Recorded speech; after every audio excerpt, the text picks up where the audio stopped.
Friends, കുടുംബവിളക്കിന്റെ മറ്റൊരു പുതിയ എപ്പിസോഡിന്റെ വിശേഷങ്ങളായിട്ടാണ് ഞാൻ ഇന്ന് വന്നിരിക്കുന്നത്. പൂജയെ രജിതയുടെ വീട്ടിൽ വെച്ച് അപ്പു കാണുന്നതോടെയാണ് ഇന്നലത്തെ എപ്പിസോഡ് തുടങ്ങുന്നത്. അപ്പു ഇഷ്ടം തുറന്നു പറയാൻ തന്നെയാണ് തീരുമാനം എന്ന് തോന്നുന്നു. പൂജയോട് ഒറ്റയ്ക്ക് സംസാരിക്കണമെന്ന് പറയുമ്പോൾ അതിനിടയ്ക്ക് പങ്കജ് തടസ്സം നിൽക്കുന്നുണ്ടെങ്കിലും പൂജ അപ്പുവിനോട് സംസാരിക്കാൻ തീരുമാനിക്കുന്നു. പിന്നീട് കാണിക്കുന്നത് അനിരുദ്ധിനെയാണ്. പ്രതീഷിന്റെ കാര്യം പറഞ്ഞ് ഉദ്യോഗസ്ഥൻ വിളിക്കുന്നതാണ്.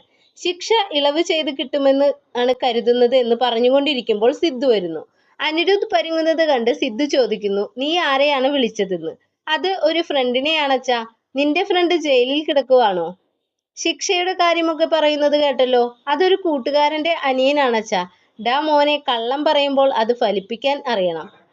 അതെന്തെങ്കിലും ആകട്ടെ, നിന്റെ അമ്മയോട് ഞാനൊരു കാര്യം സംസാരിക്കാൻ പോവുക. അതെനിക്ക് അറിയാം അച്ഛാ. ഞാൻ ആ കാര്യം ആരോടും പറഞ്ഞിട്ടില്ലല്ലോ. എനിക്കറിയാം അച്ഛൻ എന്താ പറയാൻ പോകുന്നതെന്ന്. പോയി പറഞ്ഞിട്ട് വാ അച്ഛാ. പിന്നീട് പൂജയും അപ്പുവും സംസാരിക്കുകയാണ്. അപ്പു തന്റെ ഇഷ്ടം തുറന്നു പറയുകയാണ്. എനിക്ക് നിന്നെ ഇഷ്ടമാണ് പൂജ. എനിക്ക് ജീവനാണ് നീ. നീ എന്റെ മനസ്സ് മനസ്സിലാക്കുമെന്ന് കരുതിയത്. പക്ഷേ അതിന് നിനക്ക് കഴിഞ്ഞില്ല. എന്റെ മനസ്സ് തുറക്കാനായി ഞാൻ എത്രയോ തവണ നിന്റെ മുൻപിൽ വന്നിട്ടുണ്ട്. പക്ഷെ അന്നൊന്നും എനിക്ക് അതിന് കഴിഞ്ഞിട്ടില്ല.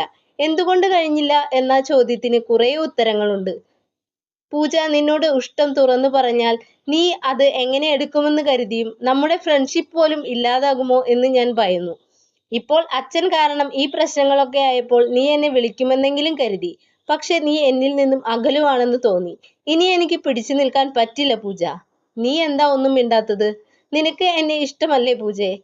നിനക്ക് വേണ്ടി നൽകാത്ത എത്രയോ സമ്മാനങ്ങൾ ഞാൻ സൂക്ഷിച്ചു വെച്ചിരുന്നു. നിന്നോട് ഇഷ്ടം തുറന്നു പറഞ്ഞ് അതെല്ലാം നിന്നെ കാണിച്ചും നിന്റെ അമ്മയോടും പറഞ്ഞ് കല്യാണം കഴിക്കാനായിരുന്നു എൻ്റെ ആഗ്രഹം. എന്നിട്ടും പൂജ ഒന്നും മിണ്ടാതെ നിൽക്കുകയാണ്.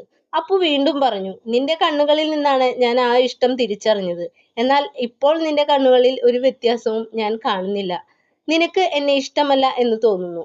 എനിക്കും അപ്പുവേട്ടനെ ഇഷ്ടമായിരുന്നു. ഞാനും ഒരുപാട് തവണ പറയാൻ ശ്രമിച്ചതാണ്. ഇത് കേട്ട് അപ്പു ഒരുപാട് സന്തോഷത്തിലായി. പക്ഷേ പിന്നീട് പൂജ പറഞ്ഞത് ഇഷ്ടമായിരുന്നു എന്നാണ്. ഇപ്പോൾ അങ്ങനെയില്ല. ഇനി ഒരിക്കലും സ്വപ്നത്തിൽ പോലും അങ്ങനെ ഒന്ന് ഉണ്ടാകില്ല. വീണ്ടും അപ്പു അവന്റെ ഇഷ്ടം പറയുമ്പോൾ, നമ്മൾ പറയേണ്ടതെല്ലാം പറഞ്ഞു കഴിഞ്ഞു അപ്പുവേട്ടാ എന്ന് പറഞ്ഞ് പൂജ പോകുന്നു. പിന്നീട് സിദ്ധുവും സുമിത്രയും സംസാരിക്കുന്നതാണ് കാണിക്കുന്നത്. സിദ്ധു തന്റെ ആഗ്രഹം തുറന്നു പറയുകയാണ്, സുമിത്രയോടൊപ്പം ജീവിക്കണമെന്ന്. എന്നാൽ അത് പാടെ അവഗണിക്കുകയാണ് സുമിത്ര. സിദ്ധാർത്ഥിന് എന്ത് വേണമെങ്കിലും ആഗ്രഹിക്കാമല്ലോ. പക്ഷെ എനിക്ക് അത് പറ്റില്ല സിദ്ധാർത്ഥ്.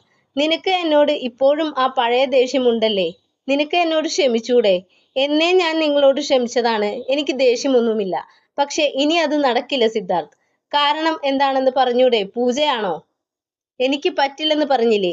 ഇനി ഒരു കാര്യവും വിശദീകരിച്ചിട്ട് കാര്യമില്ലല്ലോ. സിദ്ധാർത്ഥ് വരുന്നത് വരെ ഞങ്ങൾ സന്തോഷത്തോടെയാണ് ജീവിച്ചത്. നിങ്ങൾ വന്നതിന് ശേഷം അമ്മ പഴയ സരസ്വതി അമ്മയായി മാറിയിരിക്കുകയാണ്. എനിക്കിപ്പോൾ തന്നെ ഒരുപാട് പ്രശ്നങ്ങളുണ്ട് സിദ്ധാർത്ഥ്. ഇനി ഇതുകൂടി വയ്യ.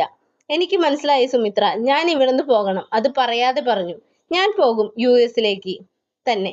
നീ ഇല്ലെങ്കിൽ ഞാൻ ഇവിടെ കാണില്ല. അതാണ് സിദ്ധാർത്ഥ് നല്ലത്. അമ്മയെ കൂടി പറഞ്ഞ് ബോധ്യപ്പെടുത്തണം എന്ന് പറഞ്ഞ് സുമിത്ര പോകുന്നു. പിന്നീട് സ്വരമോളെ ഓർത്തിരിക്കുന്ന അനന്യയാണ് കാണിക്കുന്നത്. അവിടേക്ക് അവളുടെ അച്ഛൻ വരികയും, ഇപ്പോൾ ഉള്ള പ്രശ്നങ്ങൾ നീ വിചാരിച്ചാൽ മാറ്റാൻ പറ്റുന്നതാണ് എന്ന് പറയുന്നിടത്ത് ഇന്നത്തെ എപ്പിസോഡ് അവസാനിച്ചു. കുടുംബവിളക്കിനെ പറ്റിയുള്ള നിങ്ങളുടെ അഭിപ്രായം കമന്റ് ബോക്സിൽ പറയുക. കൂടുതൽ സീരിയൽ വിശേഷങ്ങൾ അറിയാൻ ഈ ചാനൽ സബ്സ്ക്രൈബ് ചെയ്യുക. നന്ദി, നമസ്കാരം.